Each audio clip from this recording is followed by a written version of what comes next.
दोस्तों, तो कैसे हैं आप? जैसे कि हम देख रहे थे, आप पीछे वीडियो भी देखे होंगे, हम वर्क और काइनेटिक एनर्जी थ्योरम की बात कर रहे थे। हमने आपको बताया भी था कि वर्क और kinetic energy theorem constant force के लिए भी एप्लीकेबल है, वेरिएबल फोर्स के लिए भी एप्लीकेबल है, बट क्या एक्सप्रेशन बस चेंज हो जाते हैं। कांस्टेंट फोर्स के लिए हमने एग्जांपल लेके चला था, क्या ग्रेविटेशन फोर्स की बात करते हैं, मीन्स इसका हम यूज़ करते हैं ग्रेविटेशन वर्क में। ठीक है, अब हमने ग्रेविटेशन फोर्स जब हम ये सॉल्व किए थे, हमने देखा था वहाँ पे एक वर्क अप्लाइड। ठीक है, अगर मान लीजिए कोई ब्लॉक नीचे ज़मीन पे रखा है, उसको हम उठा रहे हैं यहाँ से वहाँ पे, तो क्या होगा, हम अलग अलग फोर्सेस से होता है, हमारे जो फोर्स को वेरी कर सकता है, हमें पता नहीं कौन सा फोर्स लग रहा है, बट हम फिर भी निकाल सकते हैं कि कितने हमने वर्क किया है, किसका यूज़ करके, इनडायरेक्टली। तो हम वर्क जो हम अप्लाई कर रहे हैं by using work kinetic energy theorem, हम निकाल सकते थे कि कितना वर्क हम कर रहे हैं। ठीक है, इनडायरेक्टली किसका यूज़ करके, ग्रेविटेशन का। अब ऐसे हम जब वेरिएबल फोर्स की बात करते हैं, तो हमारे पास सबसे अच्छा वेरिएबल फोर्स होता है स्प्रिंग। क्या होता है? स्प्रिंग। मान लीजिए हमारे पास एक स्प्रिंग है, एक सरफेस है, ये हमारा स्प्रिंग है।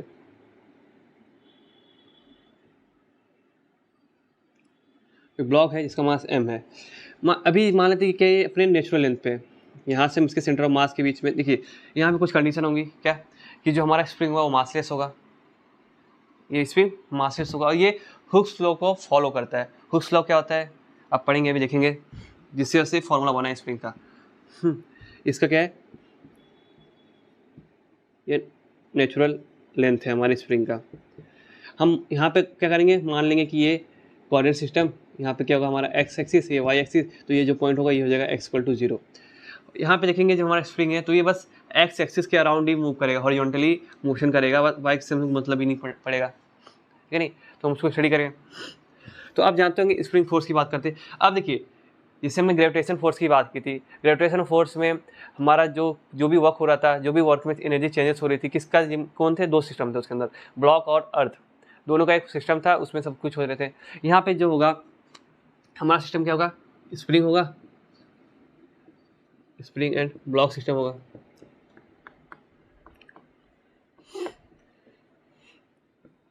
और इसको हम मान लेंगे पार्टिकल। आपको जैसे बताएं कि हम न्यूटन मैकेनिक्स में किसी भी मास को एक पार्टिकल कंसीडर कर सकते हैं, जो कहाँ पे है, उसका सेंटर ऑफ मास वहाँ पे, उसको हम उसका पोजीशन देते हैं, जहाँ पे पूरा मास क्या होता है वहाँ पे कॉन्सेंट्रेटेड होता है।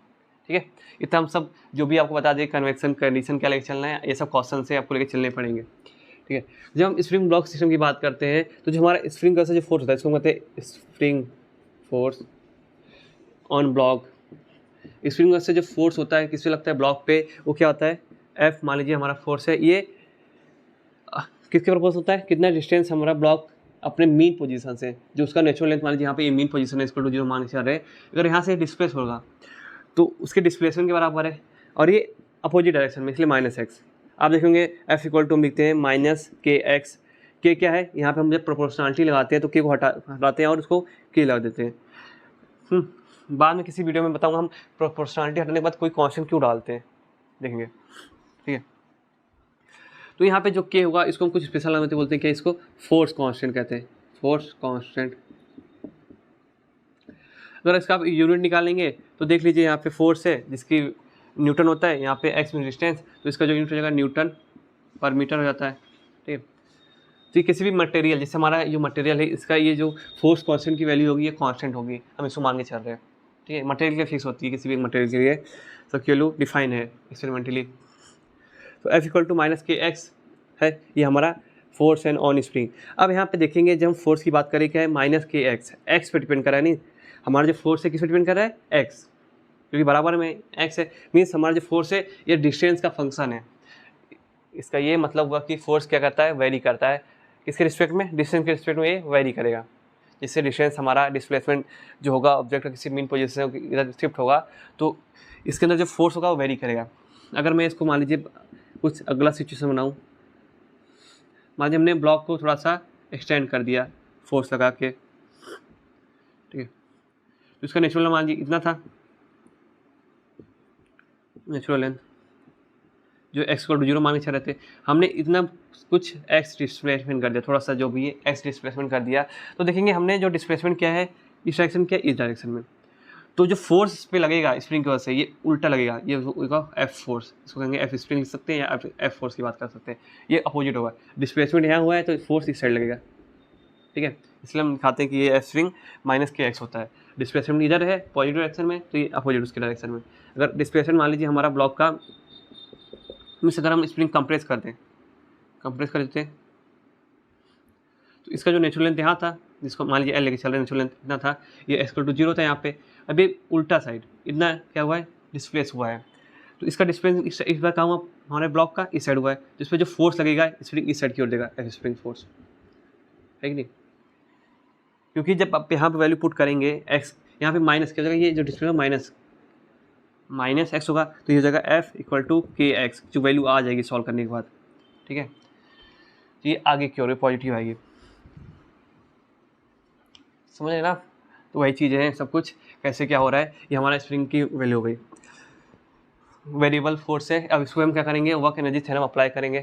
तो देखते हैं वर्क एनर्जी थ्योरम क्या होता है। अब कैसे इसको हम अप्लाई करेंगे, देखते हैं। जब वर्क एनर्जी थ्योरम की बात करते हैं, फॉर वेरिएबल फोर्स जो वर्क होगा क्या होगा, छोटे छोटे वर्कों का एडिशन होगा। डी डब्ल्यू में छोटे छोटे वर्क होंगे, छोटे छोटे लेंथ पे। जैसे भी हम जब स्प्रिंग की बात करते हैं, मान लीजिए हमारा ब्लॉक यहाँ पे था, इसका नेचुरल लेंथ है, कुछ समय बाद नेचुरल लेंथ है एक्स इक्वल टू 0। मान लीजिए ब्लॉक इस टाइम नेचुरल लेंथ यहाँ पे था,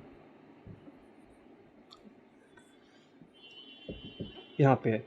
अब मान लीजिए मुझे इसको थोड़ा सा आगे क्यों मूव करना है, देखिए यहाँ पे स्प्रिंग लगा हुआ है, बनाया नहीं है। मान लीजिए यहाँ पे था, ये मान लीजिए एक्स आई, इसका जो पोजीशन होगा इससे मान लीजिए एक्स आई है, इसको यहाँ से मान लीजिए यहाँ तक जाना है एक्स एफ तक। तो देखेंगे ये वेरिएबल फोर्स है, तो फोर्स से चेंज होगी। और हम जब वर्क की बात करते हैं, ये एफ डॉट डी जब हम कब लगा सकते हैं, जब फोर्स उससे डिस्प्लेसमेंट के लिए क्या हो, कांस्टेंट हो।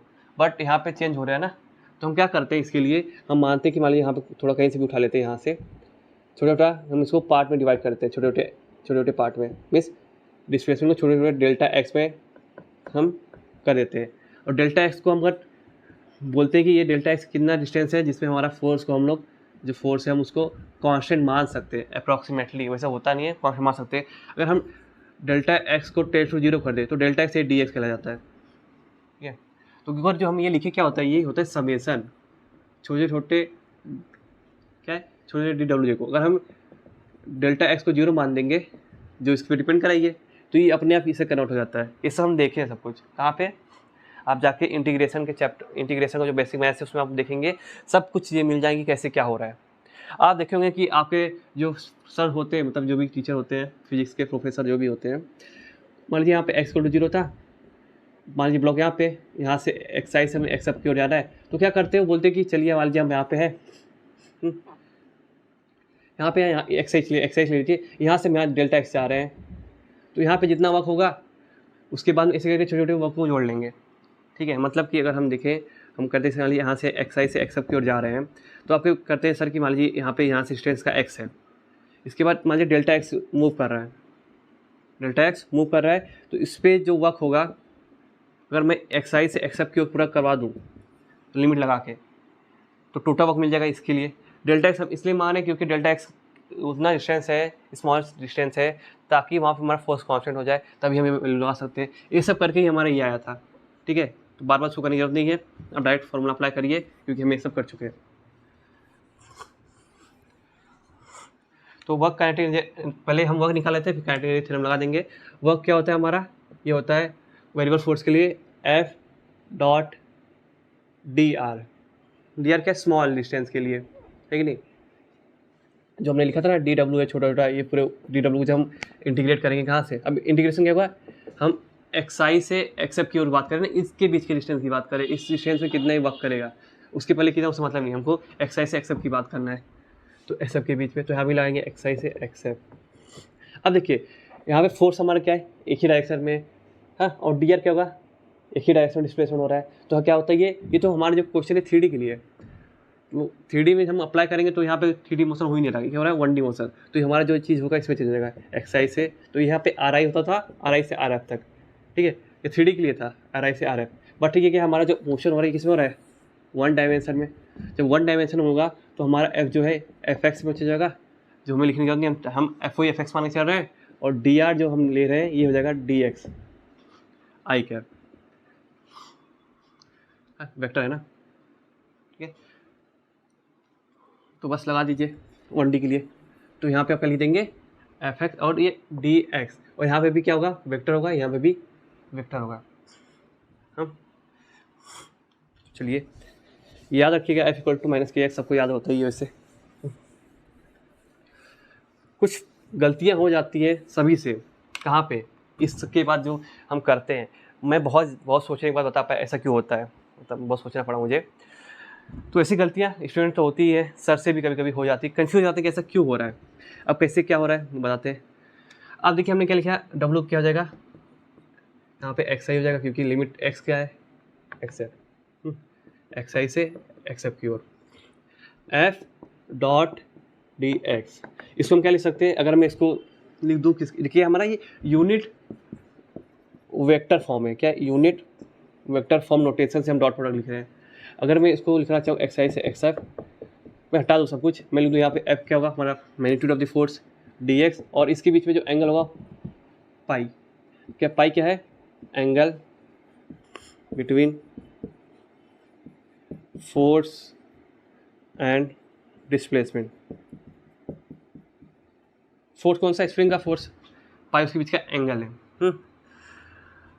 तो अगर हम जो क्वेश्चन जैसे हम ये जो, अगर कभी कोई लोग डॉट प्रोडक्ट का यूज़ करके अप्लाई करते हैं, कोई इसका यूज़ करके अप्लाई करते हैं, तो सीधी इस बात दोनों चीज़ देखी है तो आंसर दिखाना चाहिए। लेकिन क्या गलती क्या हो जाती है, देखिए यहाँ पे गलती ये हो जाती है, क्या समझिए पाई क्या है इसकी वैल्यू, यूनिट वेक्टर फॉर्म, ये जो है मैग्नीट्यूड और एंगल फॉर्म है, इसको बोलते हैं मैग्नीट्यूड और एंगल फॉर्म। देखिए यहाँ पे मैग्नीट्यूड है, ये एंगल फॉर्म है ना, तो उसका यूज़ करते हैं। तो गलती क्या हो जाती है, अगर मैं इसको लेकर चलूँ डब्ल्यू equal to x i x f f dot d x,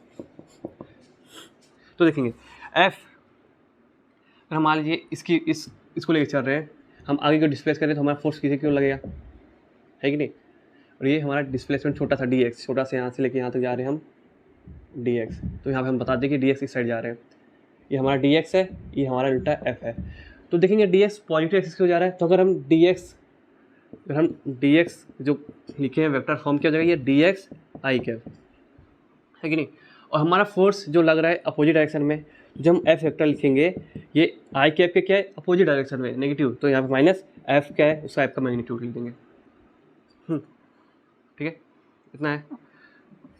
अगर इसको सही से लिखना चाहें तो आप इसका वैल्यू पुट कर दीजिए, क्या था हमारा minus k x i cap, k x i cap, ठीक है। तो अगर रखेंगे यहाँ पे तो डब्ल्यू equal to x i x f minus k x i cap dot d x i cap, ये डॉट प्रोडक्ट है। तो देखेंगे डब्ल्यू equal to x i x f i dot लिखे, ये के माइनस के एक्स और डी एक्स एक नंबर है, कुछ मतलब नहीं है, लग सकते हैं, आई डॉट आई हो जाएगा, और आई डॉट 1 होता है, तो ये हो जाएगा डब्ल्यू इक्वल टू एक्स आई से x f minus k x D x, है कि नहीं। तो ये एक्सप्रेशन आया हमारा। अब कुछ लोग सोच सकते हैं कि हमने एफ़ की वैल्यू यहाँ पे जो रखी, उसको हमने माइनस के एक्स क्यों नहीं रखा, एफ़ की वैल्यू क्या होता है, माइनस के एक्स क्यों नहीं रखा। अगर यहाँ माइनस पहले था, अगर माइनस रखते तो ये प्लस हो जाता, लेकिन माइनस क्यों हो रहा है। देखिए कभी भी जब मैग्नीट्यूड रखें, जैसे हम एफ़ रख रहे हैं, एफ़ रख रहे हैं, ये हमेशा मैग्नीट्यूड होगा, मैग्नीट्यूड, है कि नहीं। तो देखिए हमने माइनस पहले भी बता दिया कि फोर्स अपोजिट लग रहा है, तो बस एफ क्या रखना आपको, बस मैग्नीट्यूड, एफ का मैग्नीट्यूड क्या होगा, के एक्स होगा, ना कि माइनस के एक्स। वहाँ पे हमारे पास जो फोर्स दिया गया है वो मैग्नीट्यूड भी है, उसके साथ डायरेक्शन भी अप्लाई कर दिया गया है, कंफ्यूज नहीं होना है। तो यहाँ पे हम जो एफ की बात करेंगे वो बस के एक्स होगा, मैग्नीट्यूड। अगर हम वेक्टर फॉर्म लिखते हैं तो ये माइनस के एक्स, है कि नहीं। अब देखिए गलती क्या होती है मेरे बताने का मतलब। तो देखिए हमारा एक तरीके से एक्सप्रेशन ही आया, अगर हम यहाँ पे अप्लाई करें इस पे, ये वाले से डब्ल्यू इक्वल टू एक्स आई, दोनों चीज़ एक ही हैं, F D x cos pi.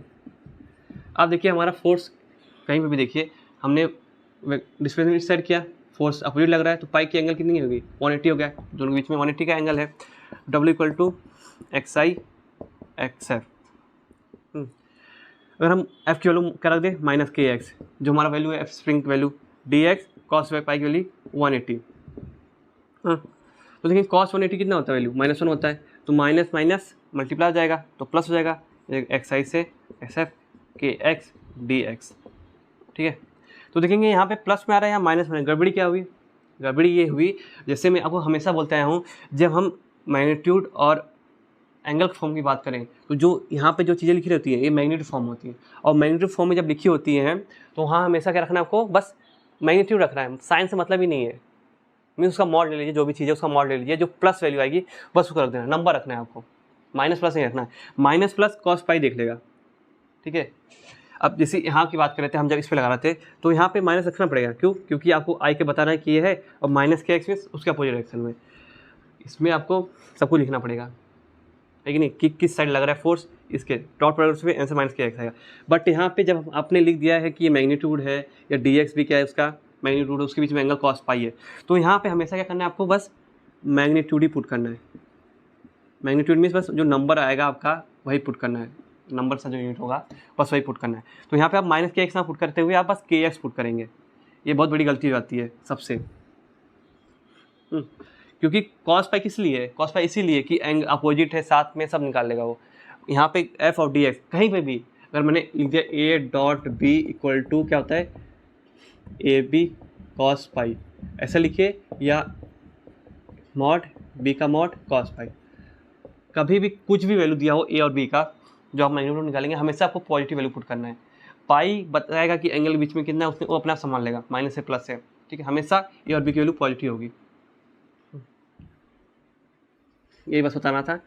तो इसलिए यहाँ पे पॉजिटिव रखेंगे, जब पॉजिटिव रखेंगे तो -1 है, यहाँ पे प्लस है तो प्लस माइनस ये माइनस आएगा। तो देखिए अब एक्सप्रेशन सेम आए हैं, आपको ये अच्छा लगे तो ये करिए, ये लगे ये करिए, दोनों सेम चीज़ें, दोनों अच्छी चीज़ें, आराम से हो सकता है, ठीक है।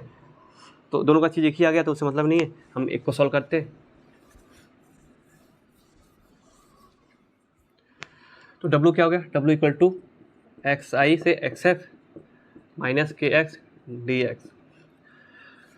अब देखिए हम इंटीग्रेशन जब करते हैं, अब इंटीग्रेशन का लेक्चर देखे होंगे पीछे, आप जाके देख सकते हैं, ना देखे हो तो। तो देखिए क्या होता है कि यहाँ पे के हमने माना है कांस्टेंट, ये पूरे सिस्टम में हमारा के कांस्टेंट है, तो कांस्टेंट वैल्यू का इंटीग्रेशन, क्योंकि कांस्टेंट तो इसको बाहर निकाल सकते हैं, और माइनस को भी बाहर निकाल माइनस के एक्स आई से एक्स एफ की ओर। एक्स हमारा कांस्टेंट नहीं है क्योंकि डी एक्स से डी एक्स क्या है, एक्स ही तो है, मीन्स एक्स है फंक्शन ऑफ एक्स है, तो यहाँ पे बाहर नहीं निकलेगा। आप देखे होंगे अगर हम इंटीग्रेशन करें, एक्स ही ले लेते हैं, एक्स मान लीजिए एन है और डी एक्स से इंटीग्रेशन कर रहे हैं, तो क्या होता है ये एक्स एन प्लस 1 हो जाता है, जो भी ऊपर आ रहा पावर नीचे डिवाइड हो जाता है, और प्लस सी एक कांस्टेंट वैल्यू आती है। यहाँ पे कांस्टेंट वैल्यू क्यों नहीं आएगी, क्योंकि ये है डिफिनाइट इंटीग्रल। डिफिनाइट मीन्स किससे, लिमिट दी गई है, लिमिट अपने आप सबको संभाल लेगा। यहाँ पे लिमिट नहीं दी गई है, पता नहीं कुछ कांस्टेंट भी हो सकता है, ये सब जाके देख लीजिए, आप इंटीग्रेशन वाले चैप्टर में बताएंगे कि कांस्टेंट क्यों जोड़ते हैं, उसके पीछे का रीज़न भी सब कुछ आपको मिल जाएगा। आप बेसिक मैथ्स के जाकर इंटीग्रेशन को देख सकते हैं, आपको सभी वीडियो में एकदम कॉन्सेप्चुअल मिलेगी, चीज़ें एकदम क्लियर होंगी, क्या होता है कैसे होता है। देखो ये सब जो गलतियाँ मैं बता रहा हूँ आपको, ये मेरे से भी होती थी, मतलब क्या हो रहा है, क्यों ऐसा हो रहा है, बहुत सोचने के बाद मालूम पड़ा कि ऐसा होता है। हाँ, कभी क्या होता है, बहुत सारे ऐसे ही लिख देते हैं, ऐसे करके करते एफ माइनस के रखेंगे डी एक्स, जब प्लस भी कर देंगे, ठीक है, जैसे यहाँ एफ रखेंगे डी एक्स, यहाँ पे माइनस के एक्स रखते हुए कॉस पाई मोनेटरी लिखते हुए भी लास्ट में माइनस के एक्स लिख देंगे, क्या हो रहा है कुछ समझ नहीं आता है, मतलब कभी हो जाती है। लेकिन अगर आप देखेंगे इसके पीछे का ये रीज़न है, हमेशा ध्यान रखिएगा, ये चीज़ कभी भूलना मत, तो रॉन्ग हो जाता है। तो देखिए डब्ल्यू क्या हो जाएगा, यहाँ पे माइनस के तो आ ही रहेगा, इंटीग्रेशन जब करेंगे तो देखेंगे एक्स ऊपर कितना है, इधर एन था ना, तो एन पे यहाँ पे 1 है, तो 1 + 1 करना है, मीन्स एक्स 2 हो जाएगा, वही नीचे उतार देना है। अब यहाँ पे कैसे लिमिट लगाएंगे, एक्स आई से एक्स एफ की ओर, ऐसे लिखना पड़ता है, लिमिट लगा रहे हैं हम लोग। जैसे हम ये करेंगे तो हमारा डब्ल्यू क्या हो जाएगा, डब्ल्यू इक्वल टू माइनस के, जैसे अब तो 2 कांस्टेंट है, 2 को हम बाहर निकाल सकते हैं, तो क्या होगा, ये एक्स स्क्वायर लिमिट कहाँ से, एक्स आई से एक्स एफ की ओर, डब्ल्यू इक्वल टू -k/2।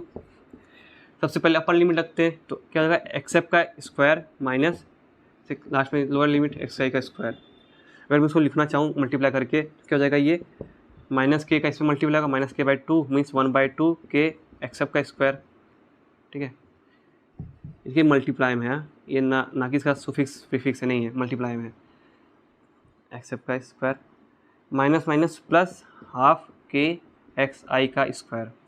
तुम्हारा आंसर क्या का ये आ गया। अब आंसर आने के बाद हमको थोड़ा देखते हैं क्या बोलना चाहता है ये।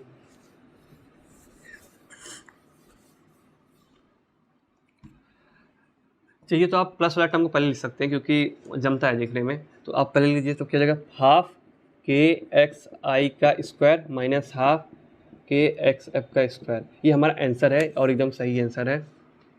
चलिए तो आप बता दीजिए कि वर्क जो हो रहा है स्प्रिंग द्वारा हो रहा है। स्प्रिंग ये सभी हम जब ग्रेविटी की बात करते हैं, कौन कर रहा था, ग्रेविटी ब्लॉक पे, ठीक है।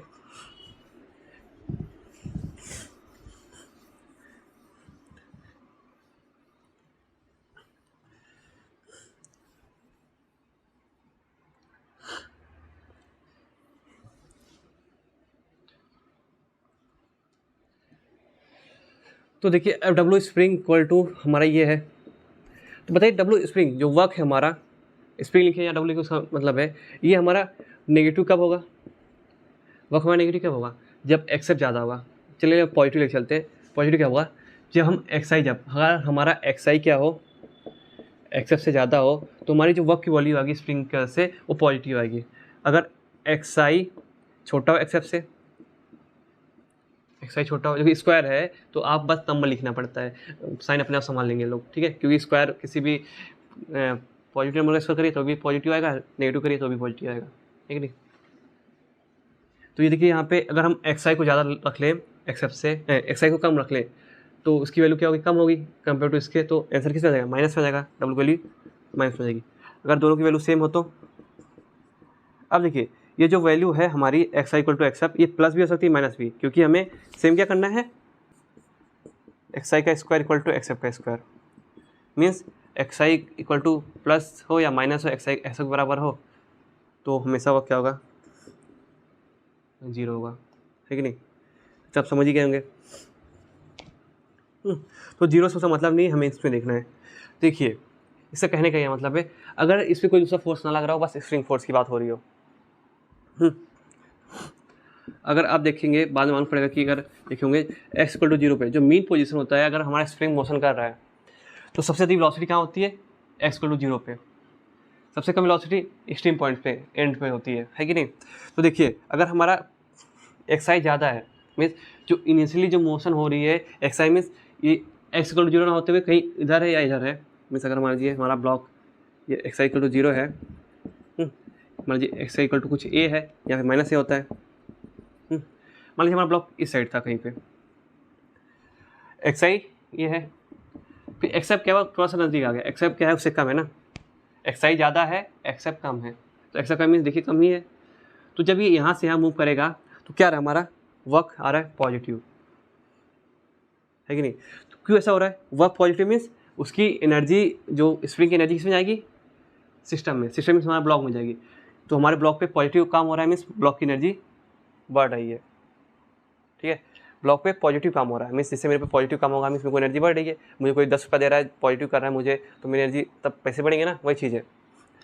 तो देखिए ऐसा क्यों होता है, आप इसको अगर स्टडी करेंगे, आप जब स्प्रिंग मोशन की बात करेंगे तो देखेंगे यहाँ पे जो वेलोसिटी होती है सबसे एक्सट्रीम पॉइंट पे एक्स इक्वल टू जीरो पे वेलोसिटी जीरो होती है, यहाँ पे मैक्सिमम होती है कि नहीं। तो धीरे धीरे यहाँ वेलोसिटी बढ़ती है, तो देखेंगे यहाँ पे जो वेलोसिटी की इससे कमी होगी, इससे यहाँ पे जो वेलोसिटी होगी किसी इसके नज़दीक वाले किसी भी इस पॉइंट से कम ही होगी। तो देखेंगे जैसे जैसे नज़दीक की हो रहेगा उसकी वेलोसिटी बढ़ रही है, जैसे जैसे वेलोसिटी बढ़ेगी वैसे इसकी काइनेटिक एनर्जी बढ़ेगी, है कि नहीं। तो positive work means kinetic energy बढ़ रही है, ठीक है, ये हो गया। अगर मान लीजिए एक्स आई क्या हो, छोटा हो, मान लीजिए हम ये ब्लॉक है एक्स टू जीरो था, एक्स आई मीन्स मान लीजिए ब्लॉक हमारे यहाँ पे ये एक्स आई है, सुनिश्चित यहाँ पे था कुछ टाइम बस फाइनली यहाँ पहुँच चुका है एक्स है। तो देखिए यहाँ से यहाँ गया ना, तो देखेंगे यहाँ पे वेलोसिटी ज़्यादा है, यहाँ पे वेलोसिटी कम है, सीधी सी बात, वेलोसिटी कम हुई मीन्स काइनेटिक एनर्जी कम हुई, काइनेटिक एनर्जी कम हुआ मीन्स उस पर नेगेटिव वर्क हुआ है, किस पे, ब्लॉक पे, तो वैल्यू नेगेटिव आएगी, ठीक है, वेलोसिटी नेगेटिव आएगी, ठीक है। तो आप देखे थे हम जब पॉजिटिव की वर्क करते हैं तो positive means work done on block, जब वर्क पे डन होगा ब्लॉक, क्या किस पे, वर्क पे वर्क डन होगा किस पे, ब्लॉक पे, तो पॉजिटिव वैल्यू। अगर वर्क डन बाय ब्लॉक, अगर वर्क डन कर रहा है ब्लॉक तो उसकी वैल्यू नेगेटिव होती है। ये सब हम देखे थे पीछे, साइन कन्वेंशन कैसे क्या होता है, ये सब देखिए मैं पीछे वाले वीडियो में बताया हूँ क्या होता है, पॉजिटिव नेगेटिव कैसे होती है। जैसे हम बात करेंगे, अगर मान लीजिए हमारी वैल्यू आ रही है -50, अगर हम बोलेंगे कि वर्क डन ऑन ब्लॉक तो -50 लेके बदलना पड़ेगा इसके लिए। अगर मैं बोलूँगा work done by block, work done on block बोलेंगे तो -50 लेके साथ में बोलना पड़ेगा, लेकिन हम बोलेंगे वर्क डन बाय ब्लॉक तो बस 50 बोलेंगे आप, 50 माइनस नहीं लगाएंगे। मीन्स हमारा जो ब्लॉक है 50 वर्क कर रहा है 50 जूल का, तो मीन्स उसकी एनर्जी 50 कम हो जाएगी, है कि नहीं, समझ रहे हो। अगर वर्क डन ऑन ब्लॉक, अगर बोले वर्क डन हो रहा है ब्लॉक पे कितना -50, मीन्स मान लीजिए मेरे पास 100 रुपये थे, मुझे -50 मुझे कोई दे रहा है, इसका मतलब क्या हो रहा है, दे रहा है मीन्स -50, तो 100 - 50 = 50, मीन्स मेरा काम कितना हो गया 50। तो ये चीज़ें नोशन बदलता है, ठीक है। तो किसी के लिए पॉजिटिव किसी के लिए नेगेटिव हो जाएगा, सेंस बदल जाता है, ठीक है। तो जब हम बोलते हैं ना वर्क डन बाय ब्लॉक, तो जो हम वर्क स्प्रिंग की बात करते हैं जिससे वर्क डन ऑन ब्लॉक करते हैं तो माइनस बताएंगे। अगर उसी बताना है वर्क डन बाय ब्लॉक तो वो चीज़ें प्लस हो जाती हैं कि हमने 50 काम किया, ना कि -50, ठीक है। तो ये सब चीज़ें हैं, समझ लीजिए।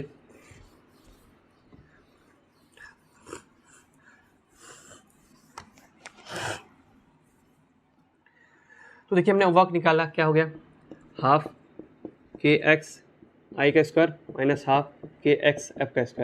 अगर मान लेते हैं हमारा जो इनिशियल जो पोजीशन था या डिस्प्लेसमेंट कह सकते हैं, xi = 0, जो मीन पोजीशन मान के चले वो 0 पे था, 0 मीटर हो सकता है, 0 सेंटीमीटर कुछ भी हो सकता है, 0 पे था, तो हमारा वर्क कर जाएगा -kx f²। अब देखिए यहाँ पे क्या रहा है वर्क, देखिए लग रहा है कि हमेशा नेगेटिव ही होगा क्योंकि x f, आप x वैल्यू कुछ भी रखिए हमेशा सर पूरा इसकी वैल्यू पूरी पॉजिटिव होगी, साथ में माइनस लगा तो माइनस हमेशा नेगेटिव वैल्यू आने वाली है। इसका ये क्या मतलब हुआ कि अगर मान लीजिए हमारा ब्लॉक हमेशा x = 0 पे यहाँ से था, अब देखिए यहाँ पे सबसे ज़्यादा वेलोसिटी होती है, यहाँ जाए कहीं भी जाए वेलोसिटी कम होने वाली है। जब वेलोसिटी कम होगी मीन्स काइनेटिक एनर्जी उसकी घट रही है, काइनेटिक एनर्जी घट रही है मीन्स वर्क नेगेटिव हो रहा है, तभी तो काइनेटिक एनर्जी घट रही है। तो ये चीज़ थी। अब क्यों हम इसको पढ़ रहे हैं, और देखो अभी हमने काइनेटिक एनर्जी थ्योरम नहीं दिखाया, हमने दिखाया कि वर्क क्या होता है, ये होता है, और वर्क क्या होता है देखिए हम पढ़े थे kinetic energy, change in kinetic energy होता है कि नहीं, means kinetic energy final minus kinetic energy initial, यही तो हमारा वर्क होता है। और वर्क हमने निकाला क्या है, ½ kxi² -½ kx f²।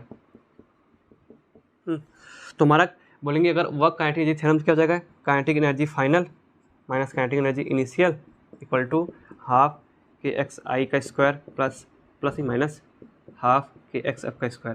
चलिए तो यहाँ पुट कर दीजिए value ½ mv f², ½ mi², ½ kxi², ½ kx f², ठीक है। ये हमारा work kinetic energy theorem for spring system.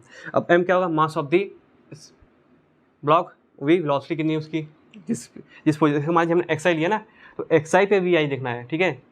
जो हमारा इनिशियल पोजीशन होगा उस पर देखना है वेलोसिटी कितना है, xi vf कहाँ देखेंगे, जहाँ फाइनल पोजीशन की बात करेंगे वहाँ पे vf देखना है, vf, ठीक है। कहीं पे कुछ भी नहीं रखना है,